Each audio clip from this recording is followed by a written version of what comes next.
ఇప్పుడు ఎవరి స్థలంలో గెలిపి ఇచ్చేస్తారు గవర్నమెంట్ అది గవర్నమెంట్ కావాలంటే ఎవరు అడగాల గవర్నమెంట్ లోకల్ మండల కార్యదర్శి చెప్పండి నేను చెప్తాను 3 నెలలు ఇప్పుడు మనం ప్రభుత్వం ల్యాండ్ ఉంది దాన్ని ప్రైవేట్గా కబ్జా చేశారు కొంతమంది వచ్చారు ఎమ్మెల్యేకి వస్తారు మనం తెలిసిన వాళ్ళకి ఇస్తాము మనం చూస్తాం మన డాడీ ప్రజలు కూడా వచ్చారు ఎమ్మెల్యేకి వస్తారు మనం తెలిసిన వాళ్ళకి ఇస్తాము మనం గెలుతా ఉన్నాయి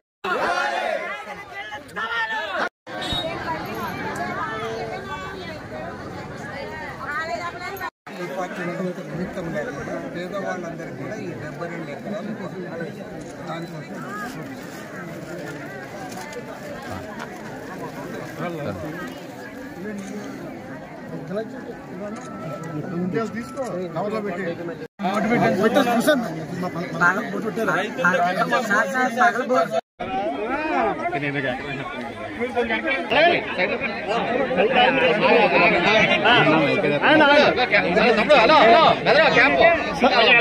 తీసుకొనియండి ప్రశ్నలు తీసుకురావండి ప్రశ్నలు వచ్చారా కనపడతలేదు కదా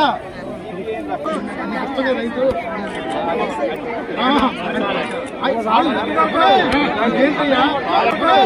ఏంటయ్యా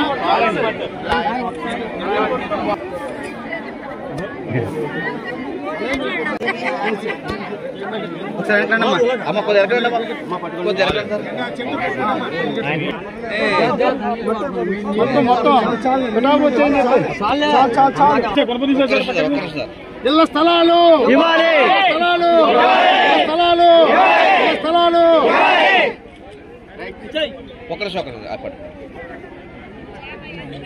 జెండా పట్టుకున్నాను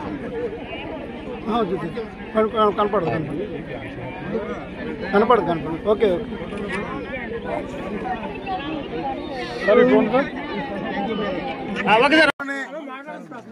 అర్హులైన నిరుపేదలందరికీ గ్రామీణ ప్రాంతాల్లో 3 సెంట్లు నగరంలో 2 సెంట్లు ఇవ్వాలని గత 5 నెలలుగా సిపిఐ రాష్ట్ర కార్యదర్శి కామ్రేడ్ కె రామకృష్ణ గారి నాయకత్వంలో పెద్ద ఎత్తున ఇళ్ల స్థలాల కోసం పోవడం జరుగుతున్న విషయం మీకు అందరూ తెలిసిందే.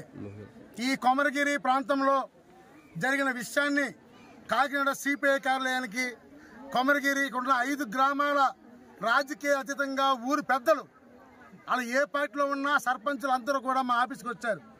వచ్చి వాళ్ళు ఏం చెప్పారంటే గత ప్రభుత్వం ఎన్నికల ముందు 72 ఎకరాలని 36 కోట్ల రూపాయలతో ప్రభుత్వం కొంది. రైతులందరికీ డబ్బులు కూడా ఇచ్చేసింది. ఎన్నికలు అయిన తర్వాత కొత్త ప్రభుత్వం వచ్చింది. కొత్త ప్రభుత్వం రాగానే ఈ ఖాళీగా ఉన్న 32 ఎకరాల్లో కొంతమంది భూ కబ్జాదారులు సాగు భూమి చేసుకుంటున్నారు. మరికొంత ఈ భూమిని ఏదో కబ్జా చేయాలని చూస్తున్నారు. అందుకని దీన్ని కాపాడాలనే ఉద్దేశంతోనే పెద్ద ఎత్తున ఇళ్ల స్థలాలు రాయడం జరిగింది. సుమారుగా కొత్తపల్లి మండలం కొమరగిరి పంచాయతీలో 1400 మంది నిరుపేదలు అప్లికేషన్ రాసుకున్నారు. అందుకని ఈరోజు సిపిఐ రాష్ట్ర కార్యదర్శి రామకృష్ణ గారి నాయకత్వంలో భూపోవడం చేసి వీళ్ళందరూ పేదలందరికీ భూమి ఇవ్వాలని నిర్ణయించాం. ఇది భూ కబ్జాదారుల నుండి ప్రభుత్వ భూమిని కాపాడాలన్న ఉద్దేశంతో ఈ కార్యక్రమం నిర్వహిస్తున్నాం. మిత్రులందరికీ నమస్కారాలు. గత 4 మాసాలుగా రాష్ట్ర వ్యాప్తంగా భారత కమ్యూనిస్ట్ పార్టీ ఆధ్వర్యంలో ఎన్నికల్లో చంద్రబాబు నాయుడు గారు చెప్పినట్లుగా గ్రామీణ ప్రాంతాల్లో 3 సెంట్లు, పట్టణాల్లో 2 సెంట్లు ఇవ్వాలని చెప్పి పెద్ద ఎత్తున పోరాటాన్ని చేస్తూ ఉన్నాం. ఇంటి నిర్మాణానికి 5 లక్షల రూపాయలు ఇవ్వాలని చెప్పి కూడా కోరుతా ఉన్నాం. మరి ఇక్కడ ఒక ప్రత్యేకమైన పరిస్థితి. పిఠాపురం నియోజకవర్గంలో మన జనసేన పవన్ కళ్యాణ్ సొంత నియోజకవర్గం ఇది. మరి ఈ నియోజకవర్గంలో 72 ఎకరాలు జగన్మోహన్ రెడ్డి గారు అధికారంలో ఉన్నప్పుడు ఇక్కడ సేకరించారు. సేకరించిన భూమిని పేదవాళ్ళకి ఇవ్వకుండా దీన్ని కబ్జాకోరులు ఆక్రమించే పరిస్థితులు కనపడతా ఉన్నాయి. చాలా దారుణం. ఎందుకంటే ప్రభుత్వం డబ్బు కోట్ల రూపాయలు, దాదాపు 32 కోట్ల రూపాయలు ఖర్చు పెట్టి భూమి సేకరించిన తర్వాత ఇవాళ ఇక్కడ ఎవరైతే పేదవాళ్ళు ఉన్నారో ఆ పేదవాళ్ళకు పంపిణీ చేయడం కాకుండా మళ్ళీ పెద్దవాళ్ళ చేతుల్లో పోతుందంటే మాత్రం చాలా అన్యాయము, అక్రమము, దురాక్రమము. కాబట్టి దీనికి వ్యతిరేకంగా భారత కమ్యూనిస్ట్ పార్టీ తరఫున ప్రభుత్వం యొక్క కళ్ళు తెరిపించడానికే ఇవాళ మేము ఈ భూ ఆక్రమణ పోరాటానికి పూనుకున్నాం. ఈ ప్రాంతంలో ఉన్న పేదవాళ్ళందరికీ కూడా ప్రతి పేదవానికి కూడా 3 సెంట్లు భూమి ఇవ్వాలని చెప్పి డిమాండ్ చేస్తా ఉన్నాం.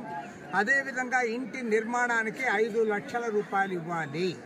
ఇవాళ పెద్దవాళ్లకు మాత్రం కోట్ల రూపాయలు ఖర్చు పెడతా ఉన్నారు. ఎక్కడో కాదు, విశాఖపట్నంలో రిషికొండ గుండు కొట్టి అక్కడ ఒక ఇల్లు కడితే దానికి 400 కోట్ల రూపాయలు ఖర్చు పెట్టారు. పేదవాడికి మాత్రం 1,80,000 వాళ్ళు ఇల్లు కట్టుకోమంటే సరిపోదు. కనీసం 5 లక్షల రూపాయలు ఇవ్వాలని మేము డిమాండ్ చేస్తా ఉన్నాం. అదేవిధంగా ఈ 72 ఎకరాల భూమిలో ప్రతి పేదవాడికి, ఇల్లు లేని వాడికి, ఇళ్ల స్థలం లేని వారందరికి కూడా ఒక్కొక్కరికి 3 సెంట్లు ఇవ్వాలని చెప్పి డిమాండ్ చేస్తా ఉన్నాం. ఇక్కడ నుంచి వెళ్లిన తర్వాత రెవెన్యూ మంత్రి గారిని కూడా కలుస్తాం. రెవెన్యూ మంత్రి గారిని కలిసి ఖచ్చితంగా ప్రతి పేదవానికి కూడా న్యాయం జరిగేంత వరకు కూడా సిపిఐగా వారికి అండగా ఉంటామని మనవి చేస్తా ఉన్నాం.